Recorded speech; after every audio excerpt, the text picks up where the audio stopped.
हे guys, welcome back to my channel. आज आपण बनवणार आहे कोळंबी बिर्याणी आणि कुकरमध्ये झटपट बनणारी रेसिपी आहे। खायला खूपच स्वादिष्ट।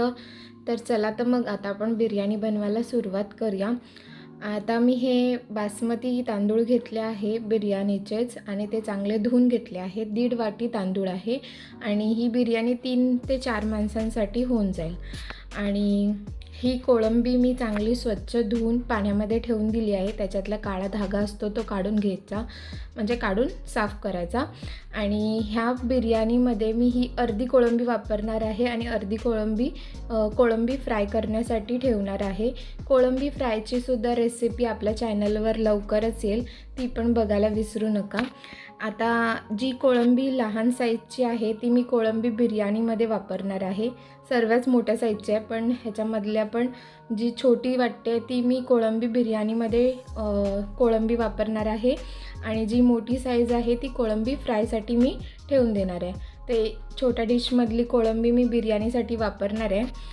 आता मी कुकरमध्ये थोडंसं तेल टाकून घेते। जास्त तेलाची गरज नाही, 2 चम्मच तेल आहे हे। तर इथे मी हा बिर्याणीसाठी मसाला तयार करून घेतला आहे। मी व्हेज बिर्याणीमध्ये जो मसाला वापरते तोच मसाला आहे। व्हेज बिर्याणीची रेसिपी आपल्या चॅनलवर आहे, तरीसुद्धा मी तुम्हाला ह्या मसाल्यामध्ये काय काय वापरलं आहे ते सांगते। यामध्ये मी टमॅटो, कोथिंबीर, मिरची, आलं, लसूण आणि आपला घरगुती तिखट मसाला, मालवणी मसाला वापरला आहे मी आणि ह्याची चांगली पेस्ट करून घेतली आहे। आता हा उरलेला जो मसाला आहे तो मी पाणी टाकून मिक्स करणार नंतर। तर आता कोळंबी आपण टाकून घेऊया यामध्ये आणि एकदम मिक्स करून घेऊया।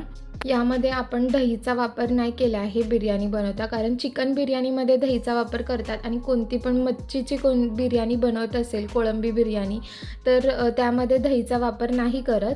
आता आपण ह्यामध्ये तांदूळ टाकून घेऊया आणि तांदूळ भिजवून ठेवलेले, फक्त धुवून भिजवून ठेवलेले 10 मिनिटासाठी।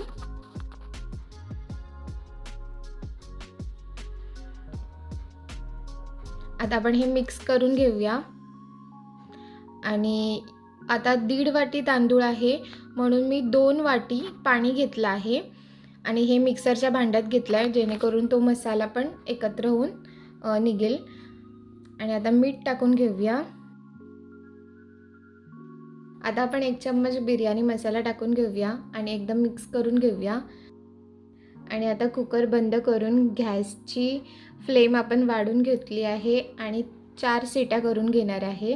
आणि पूर्ण कुकर थंड झाल्यानंतरच मी हा ओपन केला आहे आणि तुम्ही बघू शकतात की खूप मस्त अशी बिर्याणी बनून तयार झाली आहे। मी प्लेटमध्ये काढून घेते। तर ही आहे कोळंबी फ्रायची रेसिपी पण मी आताच शूट केली, पण ती आपल्या चॅनलवरती 1-2 दिवसांनी मी अपलोड करेल। आणि कोळंबी बिर्याणीबरोबर कोळंबी फ्राय खायला आम्हाला खूप आवडतं, म्हणून आमच्याकडे आज आहे कोळंबी बिर्याणी आणि कोळंबी फ्राय। तर तुम्ही पण अशी बिर्याणी घरी नक्की ट्राय करा। खूप इझी रेसिपी आहे आणि पटकन बनते। तुम्हाला आजचा व्हिडिओ आवडला असेल तर व्हिडिओला लाईक करा, फ्रेंड्स अँड फॅमिलीमध्ये शेअर करा। माझ्या चॅनलवर नवीन असाल तर चॅनलला सबस्क्राईब करा।